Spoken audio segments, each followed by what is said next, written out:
नमस्कार दोस्तों, मैं हूं सूरज और आज के इस वीडियो में बताएंगे एयर कंडीशन के बारे में।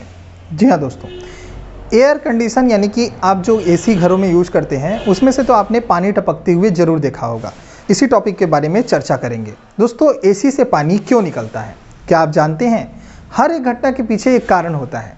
जी हाँ दोस्तों, ऐसा ही घटना एयर कंडीशन के पानी निकलने की होती है।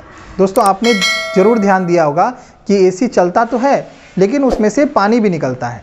लेकिन क्या आपने कभी ये जानने की कोशिश की है कि एसी से पानी क्यों निकलता है, एसी कैसे काम करता है, उसमें लीकिंग क्यों होती है और कैसे होती है? दोस्तों, हम सभी जानते हैं कि एसी का क्या कार्य है। एसी का सबसे मुख्य कार्य है किसी भी जगह को ठंडा करना। उसको हमें जो बाहर जो टेम्परेचर है और अंदर का जो टेम्परेचर है उससे कम रखना है। एसी जो लगा होता है वो कमरे की ह्यूमिडिटी को भी कम कर देता है। ठीक है, वो कमरे को ठंडा तो करता है, साथ ही साथ क्या करता है, वो कमरे की जो ह्यूमिडिटी है उसको कम कर देता है। यानी कि हम कह सकते हैं कि एसी जो कमरे के अंदर जो है उसके इन्वायरमेंट को काफ़ी आरामदायक बना देता है। जब ह्यूमिडिटी कम हो जाएगी तो हमें बहुत ही आराम महसूस होगा और हम वहाँ पे आराम से रह पाएंगे। एसी का मुख्य कार्य क्या है? वो कमरे को ठंडा करता है और ह्यूमिडिटी को कम कर देता है।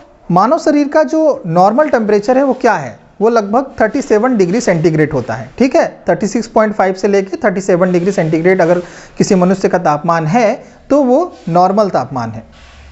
अब बात करते हैं कि एसी से पानी क्यों निकलता है।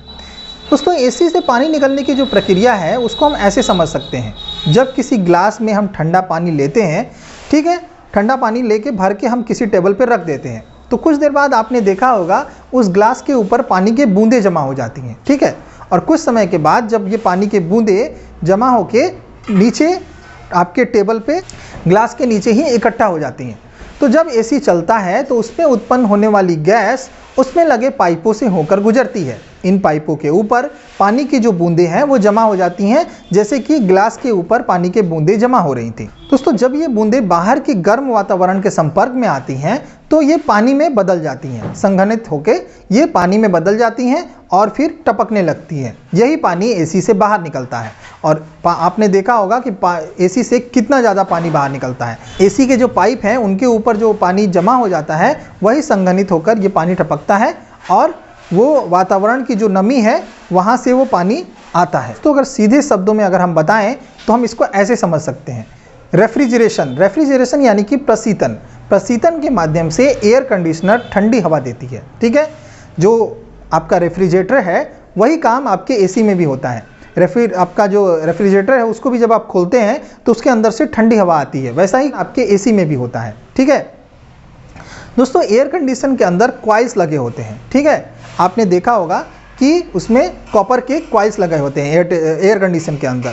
इसके दो सेट लगे होते हैं जो कि एक कंडेंसर से जुड़ा होता है। ठीक है, इन दो कॉइल्स में एक कॉइल को गर्म रखा जाता है और दूसरे कॉइल को ठंडा रखा जाता है। कॉइल के अंदर के जो रसायनों में बार बार वाष्पीकरण होता है और घुलनशील की प्रक्रिया होती रहती है। ठीक है, जो अंदर का जो कॉइल है उसमें गैसेस भरे जाते हैं और रसायन भरे जाते हैं। उनमें क्या होता है, उनमें वाष्पीकरण होता है और घुलता भी रहता है। ठीक है, तो इन कॉइल्स को जो ये रसायन है वो इन कॉइल्स को ठंडा करने में मदद करती हैं। कारण एसी से निकलने वाली जो हवा है वो ठंडी हो जाती है। जो गैस एसी में भरा जाता है उसको हम ड्राई आइस कहते हैं। ठीक है, जब हवा कॉइल्स पर संघनित हो जाती है या जब हवा कॉइल्स पर कंडेंस हो जाती है तो ये ठंडी कॉइल्स भी हवा से नमी को खींच लेती है और पानी लाती है।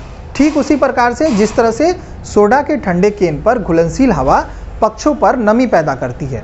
ठीक है, जो सोडा का जो बोतल होता है या फिर कोई पेप्सी का जो केन होता है उसके ऊपर भी आपने देखा होगा कि पानी के बूंदें जमा हो जाती हैं। सेम यही कंडीशन आपके जो एसी का जो कॉइल्स है, जो ठंडा कॉइल है, उसमें जो हवा है वो हवा से नमी को खींच ले। जब हवा से वो नमी को खींचता है तो नमी के साथ साथ पानी भी बाहर अंदर लेके आता है। ठीक है, यही पानी संघनित होकर आपके एसी से बाहर आती है। दोस्तों, इसमें से जो कुछ पानी है वो वाष्पित हो जाता है, वाष्प बन के उड़ जाता है और यही जो वाष्पीकरण होता है वो आपके कॉइल्स को ठंडा रखने में मदद करता है। जो पानी बच जाता है वो एयर कंडीशन से बाहर निकलने लगता है। तो अगर आपका एसी पानी का ज़्यादा उत्पादन कर रहा है, यानी कि अगर आपके एसी से पानी का ज़्यादा निकासी हो रहा है, तो आप समझिए कि आपका एसी ठीक से काम कर रहा है। यदि पानी सही से नहीं निकल रहा है तो हो सकता है कि आपकी पानी जो है वो आपके एसी के कॉइल्स में बर्फ़ के रूप में जमा हो रही है। यदि आपकी एसी से पानी किसी और हिस्से से बाहर आता है तो आपको ये समझना चाहिए कि आपका एसी सही से काम नहीं कर रहा है और आपके एसी से पानी लीक हो रहा है। जैसे कि एसी में जहाँ फ्रंट विंडो होता है, अगर वहाँ से हवा के साथ साथ पानी भी टपक रहा है तो आपको समझना चाहिए कि आपका एसी काम नहीं कर रहा है। दोस्तों, ऐसा कब हो सकता है? एसी के अंदर जितना पानी बनता है उतना अधिक से अधिक निकलना ज़रूरी होता है। यानी कि एसी में जितना भी वो हवा से नमी खींच के जो पानी को संघनित कर रहा है वो पानी एसी से पूरा बाहर निकल जाना चाहिए। अगर वो पूरा बाहर नहीं निकलेगा तो या तो वो बर्फ़ के रूप में जम जाएगा या फिर किसी एसी के दूसरे हिस्से से टपकने लगेगा। ठीक है, तो जिस पाइप से ये पानी निकलता है वहाँ पे वो मैल भी इकट्ठा हो जाएगी, वहाँ पे धूल और कचरा भी इकट्ठा हो जाएगा। तो दोस्तों, मैल इकट्ठा होने से और प्लग्ड हो जाने से पानी उसी के अंदर इकट्ठा हो जाएगा, जिसके परिणाम स्वरूप एसी के अन्य क्षेत्रों से पानी के लीकेज की समस्या आ सकती है। ठीक है, तो आपको एसी का हमेशा सर्विस करवाते रहना चाहिए और उसमें जो मैल और कचरा इकट्ठा हो जाता है उसकी भी सफाई समय समय पर ज़रूर करवानी चाहिए। तो जब एक एयर कंडीशन के अंदर बहुत अधिक पानी इकट्ठा हो जाता है तो उसके अंदर लगे हुए जो फ़ैन हैं वो पानी को ठंडी कॉइल्स पर फेंकते हैं, जिससे कि कॉइल के ऊपर बर्फ़ जमने लगती है और एसी को काफ़ी प्रभावित कर सकती है और ख़राब भी कर सकती है। जब आप इस प्रभावित एसी को बंद कर देते हैं तो अंदर की हवा गर्म हो जाती है और वो बर्फ़ को पिघला देती है। इससे पानी एसी से लीक होने लगता है। दोस्तों, ऐसा तब भी होता है जब आप जिस खिड़की में एसी लगाते हैं वो खिड़की सील्ड नहीं होती है। अगर खिड़की सील्ड नहीं होगी तो एसी के आसपास की जगह जब आपका एसी चल रहा होता है तो ये बाहर की जो गर्म हवा है एसी के अंदर की जो ठंडी हवा है उसके कंडीशनर और घनत्व को प्रभावित करती है, कम कर देती है। ठीक है, जिससे कि हवा से जो आर्द्रता को खींचने में बहुत ज़्यादा जोर लगता है, एसी पे बहुत ज़्यादा प्रेशर आता है और एसी ड्रिप हो जाता है। यदि ये आपके साथ भी होता है, अगर आपकी एसी भी ड्रिप हो जाती है तो गर्म हवा को बाहर रखने के लिए आपके जो एसी का जो रूम है वो पूरी तरह से पैक होना चाहिए, खिड़कियाँ अच्छी तरह से सील होनी चाहिए, तभी आपका एसी अच्छे से काम करेगा। तो दोस्तों, आप समझ गए होंगे कि एसी से कैसे पानी निकलता है, आपका एसी कैसे काम करता है और एसी किन कारणों से लीक करता है। तो दोस्तों, आज के इस वीडियो में इतना ही।